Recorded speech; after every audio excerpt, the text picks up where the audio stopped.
Hi, I'm Anna Greenland and I'm an eco-gardener. An eco-friendly garden is one that encourages biodiversity. So by growing a whole range of different plants, you end up encouraging beneficial insects, wildlife, the pollinators into your garden, and this all helps with natural pest control. It all leads to a thriving, productive garden.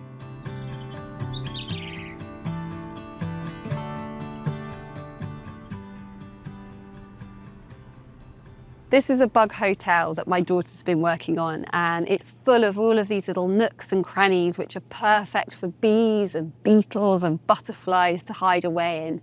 A lot of our vegetables need pollination to produce anything, so it's important that we create a really lovely, welcoming environment for all of these beneficial insects.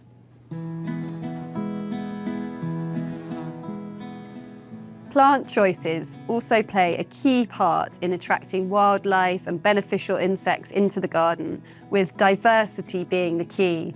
So flowers can attract things like hoverflies, ladybirds, which in turn keep on top of your pest problems like aphids. Try letting some of your edible plants go to flower, like for example this rocket here, which has beautiful, delicious flowers, great for the insects as well. And I've also let some dill go to flower in here as well. I let a lot of flowers self-set through my vegetable beds. So this is calendula, marigold here in amongst the vegetables. Things like borage, California poppies are great. And they all bring in beneficial insects, but they also look really beautiful too. And rather than harvesting all my cardoons, I let them go to flower, which the bees absolutely love. And then I let them go on to seed. And you get these lovely soft seed heads, which the birds pick out for their nests. Ponds are another way to increase your garden's biodiversity. So I'm lucky to have a nice big pond, but it really doesn't matter the size. Any water source is good. You could make a pond out of a half barrel. You could just have a bird bath.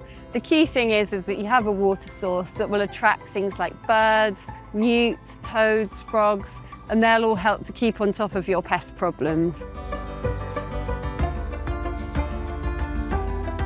Hedges provide a safe sanctuary and great habitat for a whole host of different animals. So things like hedgehogs and birds can hide in here, and they in turn will start to eat the slugs and snail populations in your garden and make it more productive.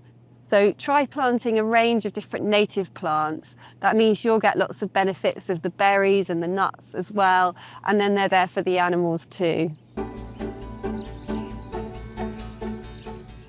As an eco-friendly gardener, I sort of accept that I'm going to lose some of my crops to wildlife, but I feel like we enter into a bit of an agreement. There's a bit of a pact that they can have some, as long as there's enough left for me as well. Having said that, I do have to prepare myself. So I have my arsenal here of protective covers, which help to keep the pests at bay.